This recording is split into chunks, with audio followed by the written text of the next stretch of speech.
आजको यस कार्यक्रममा प्रमुख अतिथिको आसन ग्रहण गर्नको लागि यो एउटा आउँछ भनेर यो कार्यक्रमलाई म आइएससी प्रमोसन जोड दिनेछु।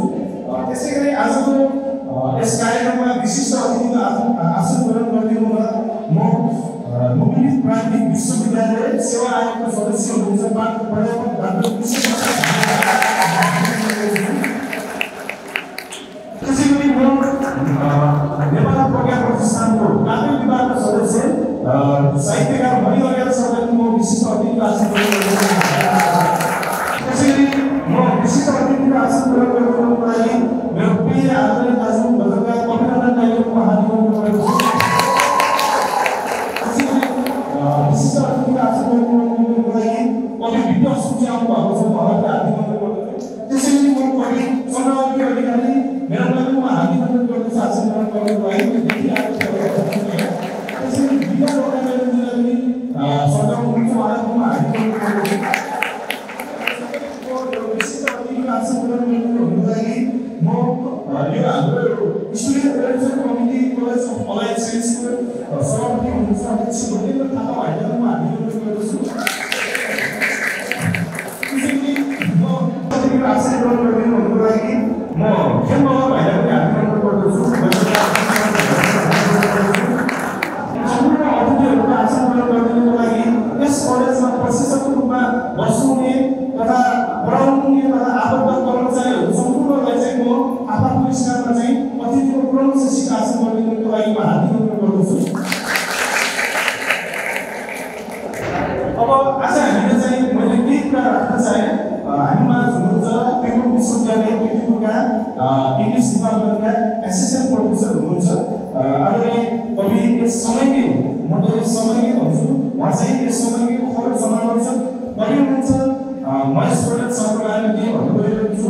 उहाँ चाहिँ विगत लामो समयदेखि नेपाली साहित्यमा आबद्ध भएर विशेष गरेर कथा सङ्ग्रह कविताहरूमा कलम चलाइरहनु भएको छ। उहाँ समालोचकको रूपमा पनि कार्यरत हुनुहुन्छ नेपाली साहित्यमा। उहाँको चाहिँ धेरै किताबहरू प्रकाशित भएका छन्। उहाँको कृतिहरू धेरै कृतिहरू प्रकाशित भएका छन्। त्यसमध्ये मलाई जहाँसम्म याद भएअनुसार चाहिँ हामीसँग चाहिँ ताली किनारको गीत त्यसैगरी कविता सङ्ग्रह शून्य प्रागमाथि साक्षी अपरिचित अनुहार त्यसपछि फुलेर गोडावली लगायत थुप्रै गीतहरू हामीसँग छन्। उहाँ जस्तो मान्छेले उहाँ चाहिँ विशेष गरेर अघि गाइरहेको हुनुभयो यो खजुरा प्रज्ञा प्रतिष्ठानको कार्यक्रममा सम्मानित हुन आउनुभएको व्यक्ति हो र उहाँले पनि सम्मानित हुनुभएको छ।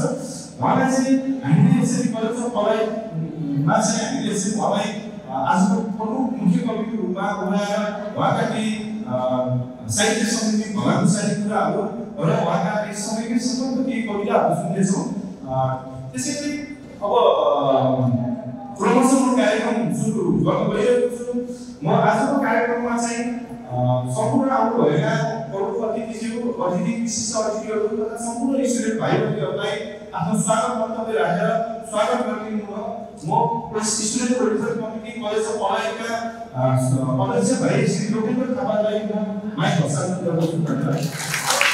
धन्यवाद आदरणीय सर। आदरणीय सभाका सभापति आयोजकहरू विभिन्न क्षेत्रबाट तान्नुभएका साहित्य पाठकहरू विभिन्न क्षेत्रबाट तान्नुभएका गुरुवर्ग मेरा प्यारा साथीहरू र विभिन्न साहित्य प्रेमी मान्छेहरू सबैजना यसै कलेज अफ अलाइडको फार्मेसी थर्ड इयर र यसै कलेज अफ अलाइडको स्टुडेन्ट वेलफेयर कमिटीको अध्यक्षको अध्यक्षले एउटा सानो अन्तर्गत राख्न पाउँदा तपाईँमाझ मैले आफूलाई एकदम भाग्यशाली ठानेको छु। आज वैशाख 7 गते कलेज अफ अलाइडको जन्ममा गरिएको रेकर्ड कविता वाचन तथा प्रदर्शन कार्यक्रममा सम्पूर्ण पाल्नुभएका विभिन्न क्षेत्रबाट पाल्नुभएका विभिन्न अतिथिहरूलाई म मनैदेखि स्वागत गर्न चाहन्छु र आजको साहित्यिक कार्यक्रमलाई अझै राम्रोसँग सञ्चालन र अझै भव्यताका रूपमा सञ्चालन गर्नका लागि प्रमुख अतिथिको रूपमा हाम्रो भनाइले स्वीकार गरिराख्नु भएकोमा आदरणीय व्यक्तित्व र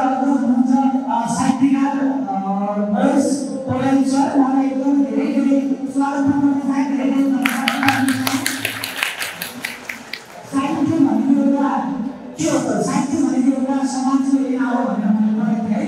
साहित्य भनेको एउटा समाजको लिन हो जसले चाहिँ के कुरा देखाउँछ समाजमा भइरहेका राम्रा कुरा नराम्रा कुरा होइन विकासका कुरा होइन कसैको दुःखका कुराहरू कसैका भावनाका कुराहरू हामीले साहित्य अथवा एउटा कलात्मक ढङ्गले चाहिँ हामी प्रस्तुत गरेका छौँ। अब यो परम्परा हाम्रो रचना कविता भनेको एउटा परम्परा एउटा कला हो होइन। मान्छेले विभिन्न आफ्नो दुःख सुख होइन केही पनि कुरालाई कलात्मक रूपमा होइन एउटा प्रस्तुत गर्ने ठाउँ हो। हामीले यसलाई बदल मान्नलाई चाहिँ अलि आफ्नो कविताको यो सूचनालाई धेरै एक्टिभ गराउन अलि यो प्रोग्राम सञ्चालन गरेका छौँ। यस प्रोग्रामको सञ्चालन गर्नलाई कविताको लागि स्टेट वेलफेयर कम्पनीलाई साथै आदरणीय सर शिक्षक साथीहरूलाई धेरै धेरै धन्यवाद दिन चाहन्छु।